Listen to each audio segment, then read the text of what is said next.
জুলাই বিপ্লবের চেতনার ক্ষেত্রে আমরা করতে পারবো না।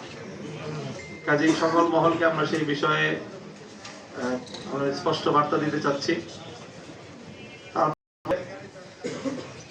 ইলেকশন বিষয়ে আমরা আমাদের গতকাল থেকে আজকে বলে আসছি আমরা যে আমরা তো আমাদের ইতিবাচক ভাবেই আমরা ব্যক্ত করতে চাচ্ছি প্রতিক্রিয়া, কিন্তু পরিষ্কার যে ইলেকশনটা তো একটা সময় পর্যন্ত অথবা ভোট গ্রহণ হওয়া পর্যন্ত মোটামুটি দৃশ্যমান রাখা হয়েছে।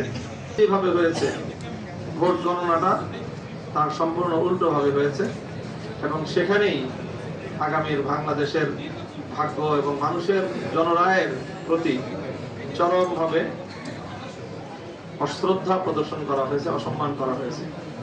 এটা যারা করেছেন বাংলাদেশের কাছে তাদেরকে দায়ী থাকতে হবে ইনশাআল্লাহ। এবং ইতিহাস বারবার ফিরে আসে, বাংলাদেশের মানুষ তাদের এই ব্যালটের অধিকার অবশ্যই তারা উদ্ধার করে ছাড়বে ইনশাআল্লাহ, সেই প্রত্যয় আমরা ব্যক্ত করছি।